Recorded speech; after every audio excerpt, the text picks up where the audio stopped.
Howdy folks, and welcome back to World of Warships with Rear Admiral Jingles. Before we get started, I just hope you all realise what a sacrifice I'm making for you here. I've had to turn my air conditioning off while I crack this video out, so the background noise doesn't get picked up by my microphone. And yes, I realise that everybody from Australia, Nevada, Texas and New Mexico are laughing their asses off right now. Bloody hell, Jingles, you think it's hot where you are, you don't know a thing. Well, yeah, that may be true. But at the same time, when you lot come over here in February and it's 2 degrees and I'm still wearing a t-shirt while you're all crying and screaming about the cold, yeah. Anyway, moving along swiftly. This is Red Ronie 2 in the British Tier 5 destroyer HMS Acasta. It's a Tier 6 battle here on the straight map. Unfortunately, it's a random battle, it's not domination. Random battle doesn't pop up as often as domination, but it still pops up too often, if you want my opinion. Red Ronie is Dutch and he streams World of Warships on Twitch, and he's a destroyer main, which is extremely brave of him considering what aircraft carriers do to destroyers these days, and as you can see, there is an aircraft carrier in play here. But Ronie adapts, he improvises and he overcomes, and he uses the limited tools available to him as a destroyer player to, at the very least, stay out of the way of enemy aircraft carriers and not make himself a target. Just now you saw him avoiding the enemy carrier's dive bombers, and he hasn't actually disabled his anti-aircraft guns. You can do that, by the way, in case you didn't know, by pressing the P key. It disables your AA guns and your secondaries, which is what a lot of players and destroyers do in order to avoid attracting the attention of an enemy carrier. But Ronie just knows what the range of his AA guns is, and he makes sure he stays that far away from any enemy aircraft. Enemy rocket planes closing in, and Ronie has been detected, but it's not by the aircraft. He's surface spotted by the T-22, the German Tier 5. The T-22 outspots the Acasta by around about 300 metres, and the friendly carrier has dropped a fighter patrol on top of Ronie's position. Ronie has slowed and popped his smoke. It looks like the T-22's popped his smoke as well, but he's not slowing down enough, and has just slid outside of the smoke screen, which means this is almost certainly going to be a gunfight that the T-22 is going to lose. And there's the first blood award. So how did Ronie manage to stay fully hidden inside his smoke screen when the T-22 didn't? And the simple answer to that is the second Ronie saw those rocket attack planes closing in, he started slowing down, so that if he needed to pop his smoke screen, it would hide his position. As you can see by the T-22 torpedoes that just floated harmlessly by, he didn't stay inside the smokescreen. British smokes are very short duration. They don't cover a lot of area. So staying inside a small smokescreen is just begging to be torpedoed. Now, by contrast, the T-22 didn't start slowing down until he'd already been spotted, despite the fact that he had advance notice that Ronie was here because Ronie got spotted first.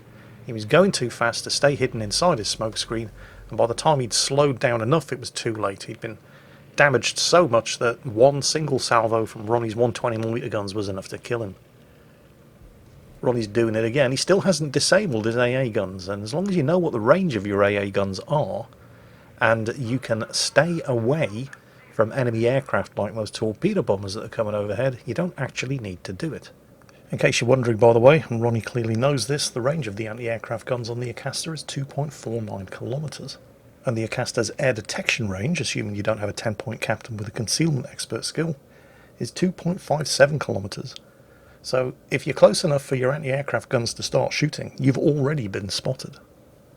So if you don't have a 10-point captain, and Ronie probably does, the default mode of behaviour for most destroyer captains who don't want to be spotted from the air, turning off the anti-aircraft guns at the start of the game, is actually a complete waste of time in the Acasta.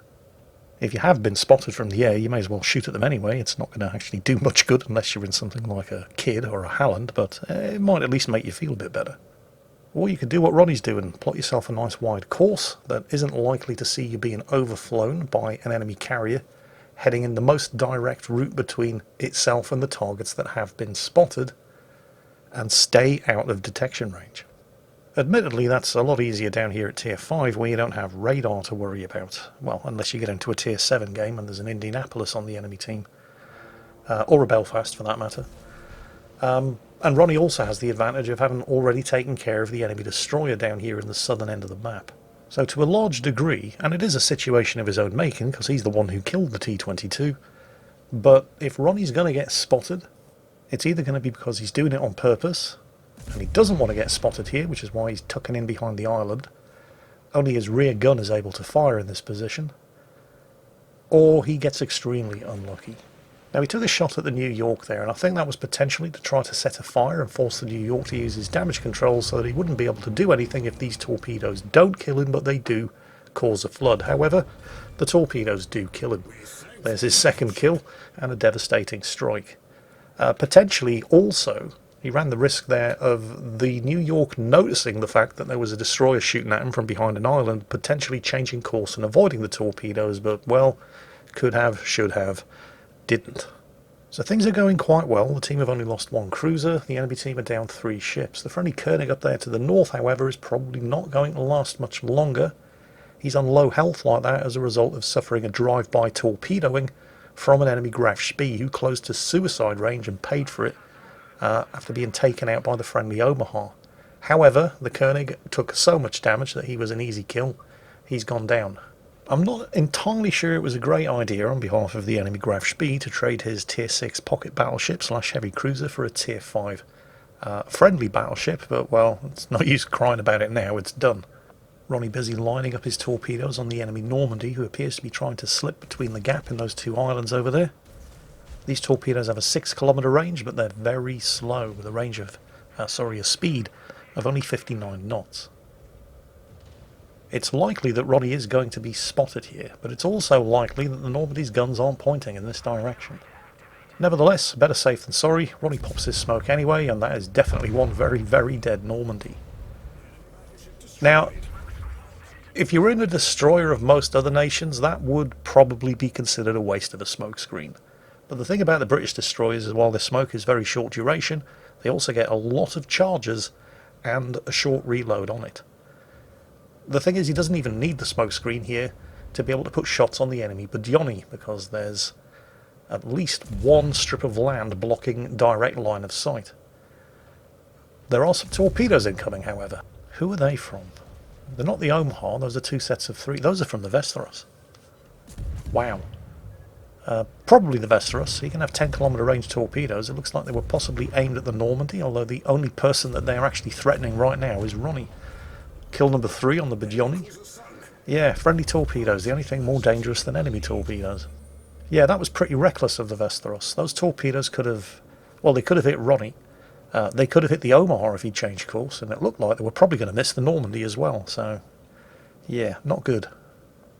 So what's Ronie up to now? His torpedo's about to reload, and there's a Fuso over there on full health, and he's not quite within torpedo range, but if you have a look at the minimap, you'll see that while it looks like Ronie's possibly about to get spotted here, the Fuso's on the far side of that second island, which means that Ronie is able to use that cover to sneak up on the Fuso. However, the friendly Ryujo just dive-bombed and sank the enemy Omaha, and right before it happened, a little bit too late to make any difference, the Omaha launched a catapult fighter. Remember, without the concealment expert skill, the Acasta has an air detection range of 2.57 kilometres, so Ronie slows down, and he's clearly looking for the kill on the enemy carrier here. I don't even know how you pronounce that, the Vesa.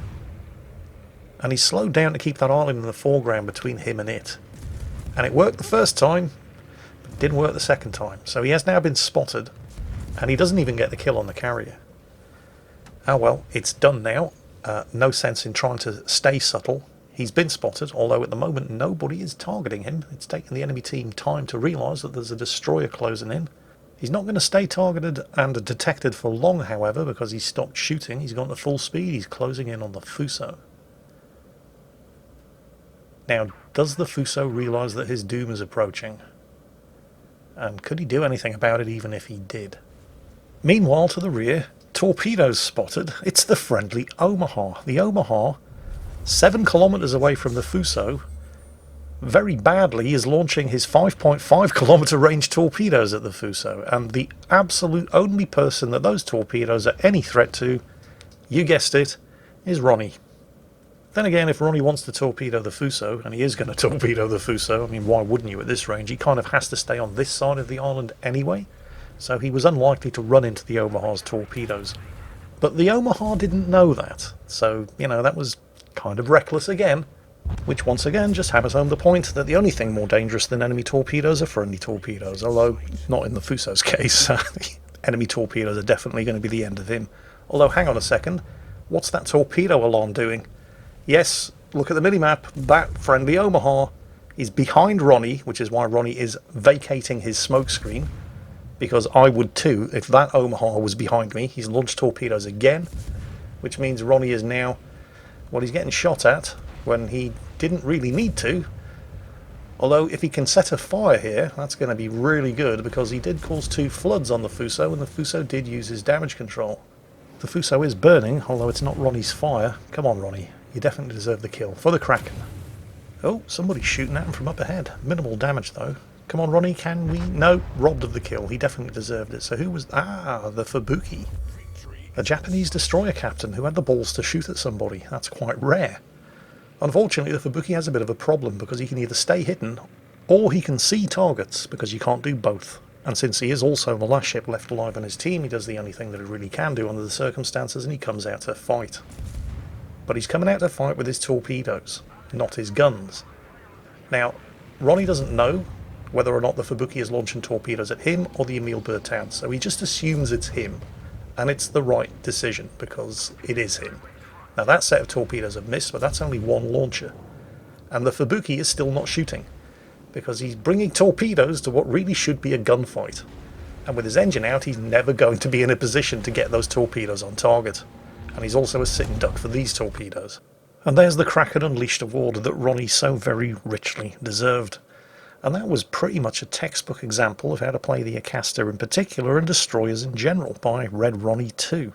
Although, admittedly, it's a bit easier down here at Tier 5 as you go up the tiers with the proliferation of radar and faster enemy aircraft. It does get a lot more difficult, but the basics were all on display here. Red Ronie 2 in HMS Acasta, the British Tier 5 destroyer. I popped in on Twitch to watch his live stream last night. He seems like a really nice guy and could definitely use a few more followers and subscribers, so I'm entirely happy to promote his channel here for him today. Well done, Ronie, great result. Textbook example of destroyer play, and I hope I can be useful in sending a few more viewers your way. Thanks for sending the replay in. Everyone else, I hope you enjoyed it, and as always, take care, stay safe, and I'll catch you next time.